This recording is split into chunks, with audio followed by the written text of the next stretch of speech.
next, my brothers and sisters, to our first activity.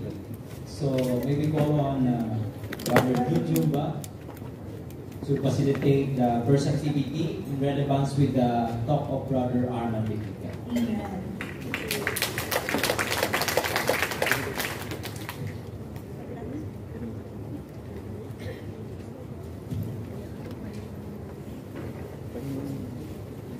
Good morning po sa lahat.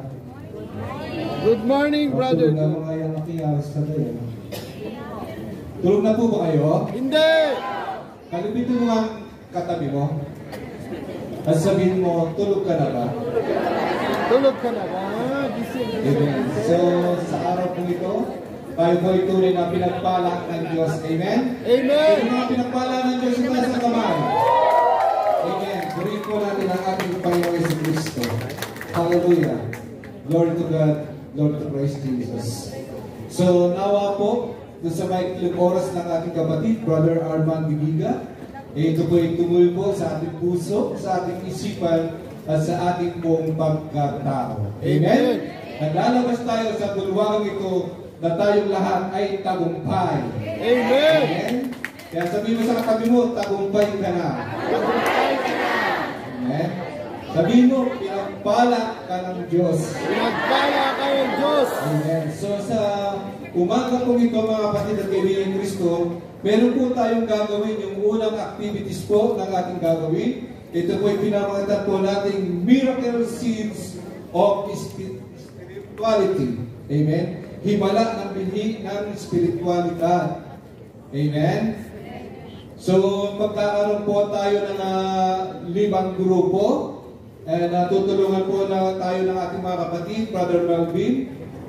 Siya na po ang tutulong sa atin. So, ano po yung ating tema dito sa ating gagawin? Ito po yung Embracing El Shaddai Spirituality across 3 decades. Sino po yung 30 years na sa gawain ni Yahweh Shaddai? Isa. Isa lang? 2. Amen. So, alam niyo na kung sino yung senior citizen dito.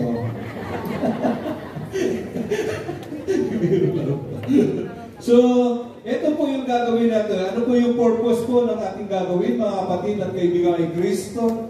Magnilay sa mga karaniwang pinangahawakan ng bawat grupo sa kabila ng mga pagsubok at ipinahayag ito sa pamagitan at ipapahayag po natin ito sa pamagitan po ng sining at gagamitin po natin ang buto ng mustasa bilang simbolo na matatag at matibay na nagmumula sa ating Diyos na nakapangyarihan sa lahat. Amen? So ano po yung gagamitin natin mga kapatid at kaibigan ni Kristo? Dito po ipapakita yung gagamitin po natin. Dito po, kakaroon po tayo ng board o buto ng mustasa. Amen. Pandikit, lapis, mesa, wala nang mesa, pwede po tayo umupo sa ano na lang, sa floor na lang po, sa sayo. Amen. So magkakaroon po tayo ng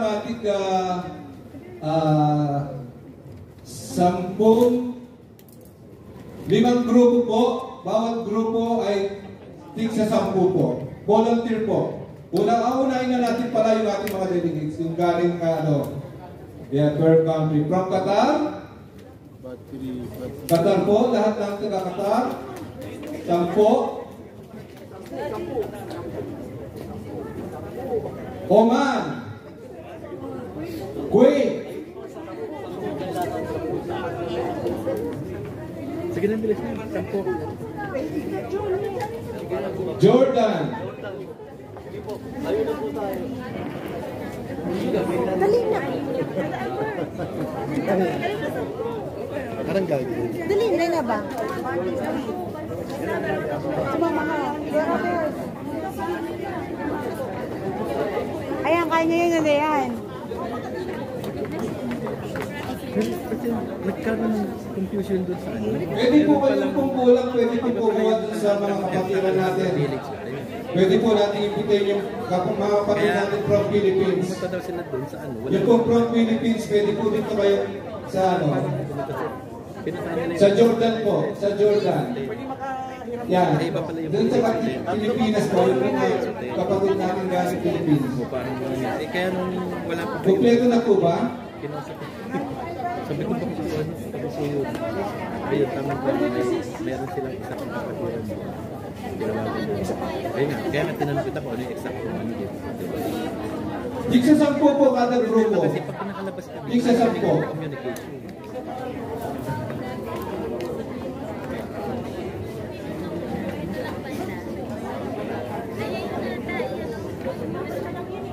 Dubai, UAE,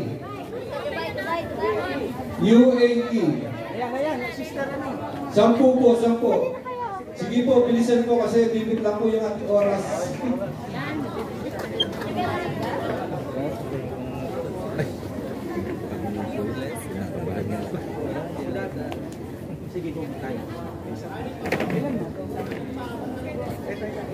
From Dubai.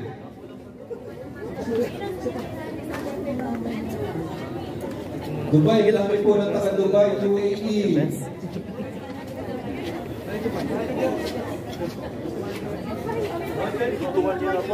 Okay?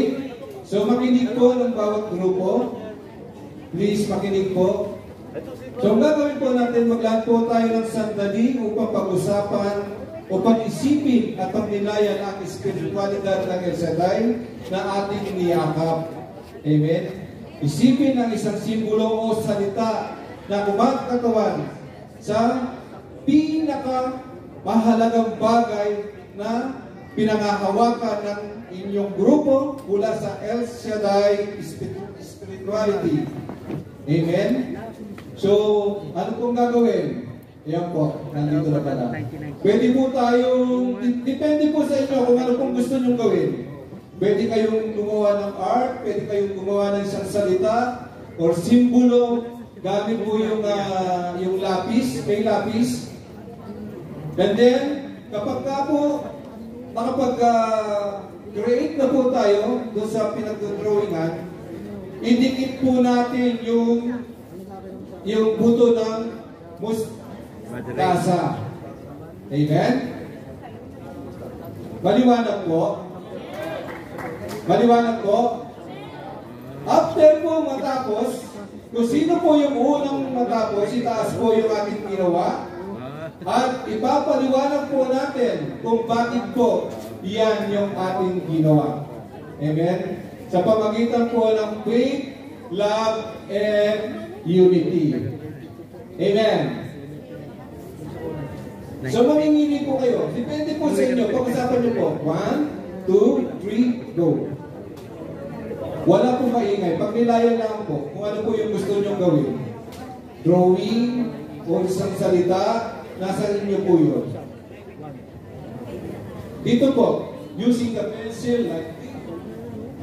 So yung pong unang magpapaliwanag, yung unang natapos from Oman. Sino po? From Oman. Ayun, yung kapatid kong preacher.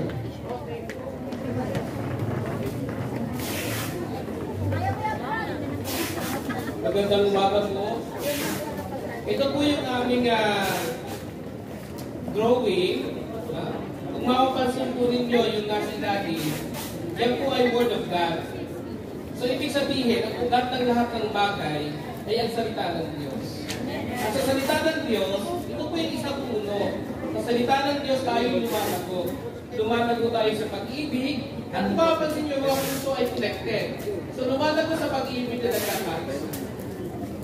Ngayon tayong pananampalataya dahil ang puno hindi kailangan niya ng mag-effort sa kanyang sarili sapagkat alam natin na may Diyos na nagtutulong.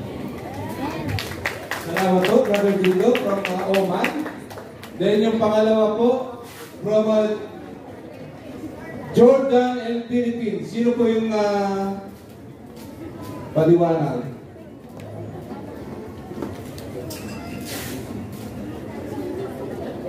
Pagpalang Umaga po sa ating lahat, mga kapatid from Philippines and Jordan. Ito po yung aming nabuo. Faith, Love, and Unity is cross. Ibig sabihin po, si Jesus ang ating sandigan sa lahat ng ating pangangailangan, sa lahat ng ating mga kagustuhan. Yun pong enlightened and endurance at saka empowered. Yun po kasi kailangan makinig tayo lagi ng mga salita ng Diyos. Pangalawa po, endurance, ibig sabihin po yun, kailangan natin magbata, magtiis sa ating paglilingkod para makamit po natin yung empowered.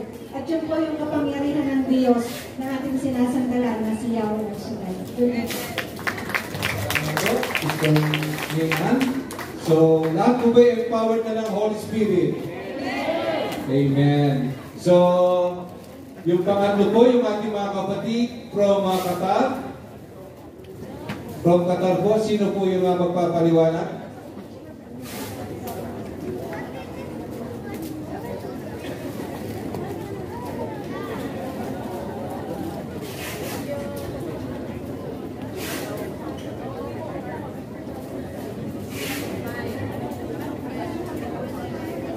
Amen.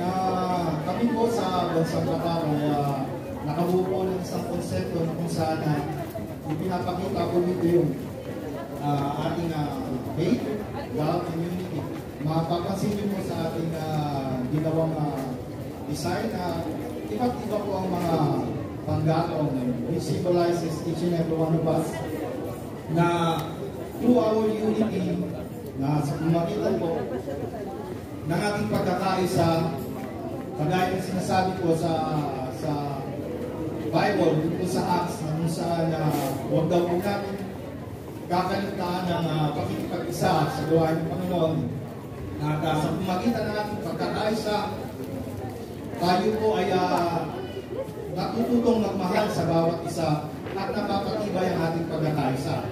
So sa pumagitan po ng ating pananampalataya, it symbolizes na tayo mga mananampalataya, we live not only for ourselves, but we live for one another.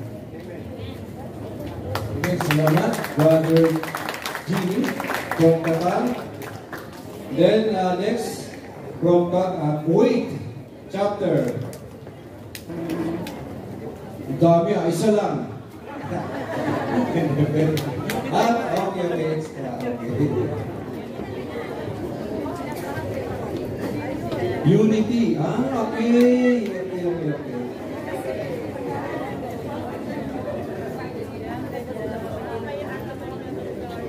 Kumusta po sa lahat? Chapter. Nice po namin explain po yung aming presentation. Punas po sa lahat, kaya kami narito lahat kasi po unity po tayo. Pero lahat siya may mga participation. Dahil binuo tayo ng Panginoon, dahil tayo bilang sa katawan, lahat na parte ng katawan, may mga kanya-kanyang function po. Gaya ng dulting. Asan ang dulting? Okay.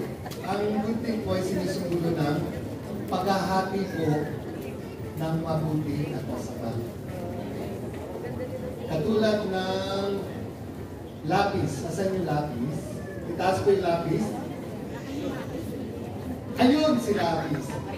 Katulad ng lapis, ginagamit yan para iguhit o isulat ang salita ng Diyos na ating ibinabahagi sa ating pamilya, sa ating kapwa, at sa lahat ng tao. Pangatlo po ay ang pandikit or glue. Ano pa ang sinisimulo ng glue ang pandikit? Ito po yung nagdidikit o nagbubuklod, yes, nagbubuklod sa atin bilang isang community o isang samahan na siyang ang layunin ng pananampalataya at ang layunin ay ang itaas at ihayag ang mabuting balita ng Panginoon. Amen po ba? Ang pang-apat, tama po ba? Ang seed, ang mustasa, pakipasok ko naman ang ating mustasa. Ayan po ang mustasa po. Ito po ay sinisimbolo natin. Tayo ang mga mustasa. Makikita niyo po sa ating larawan, sa gawa po, tayo po yan lahat. Tayo ang kinatawag na unity na sama na siyang nagbibigay na at siyang naghahayag ng salita ng Diyos. Okay? Pang-apat, pang-lima, pang-anim, ay yung tali. Ano ba yung simbolo ng tali? Siya po yung nagiging natin, nagbibigkis o nagbabind para sa atin upang tayo magkaroon ng pagkakaisa. Ang tanging layunin ay para mapurihan natin Diyos na buhay. At ano itong mga rings na yan?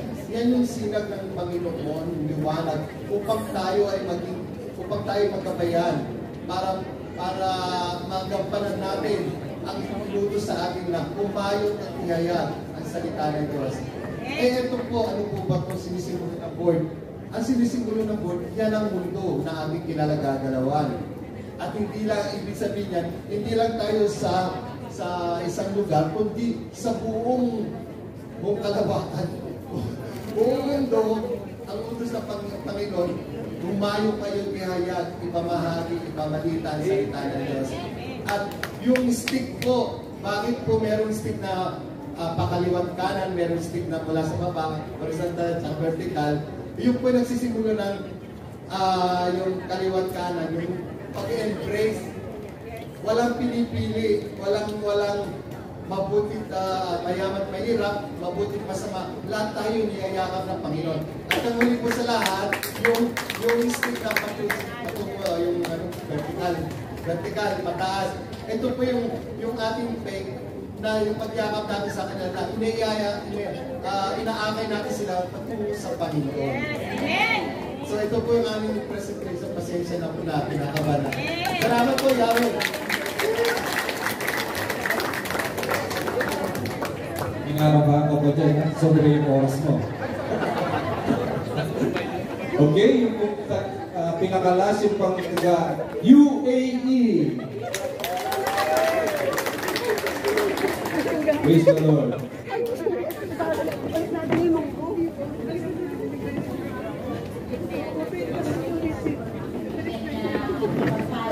Sa ating lahat. Ito pong presentation namin.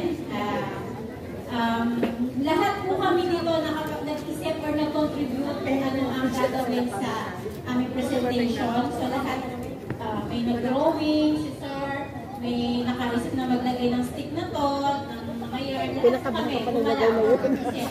So, ang sinasabi ko sa aming presentation is, yung church, pasensya ko pero church ko siya.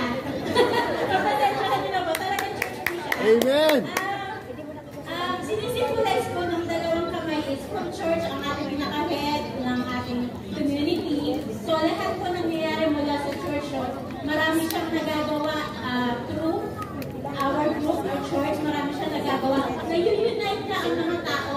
Kaya yung dalawang kamay, nagsisimbolize kung anong nagagawa ng church para sa community po natin. So yun po. Tsaka yung kamay po, talagang kamay po yan. Pasensya na rin po. Kaya, through church, ini-embrace po niya tayo para magkaroon ng unity.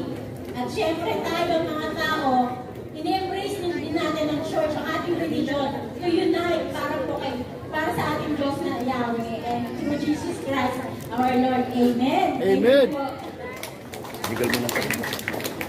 Salamat po. Palakpakan po natin yung ating mga kapatid.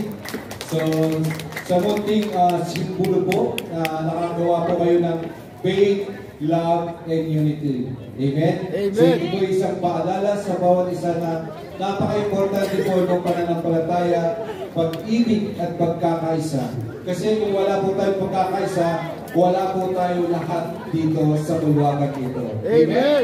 So tayo nga po ay pinagpala ng Diyos sa umagang ito. Magandang umaga po muli sa inyong lahat.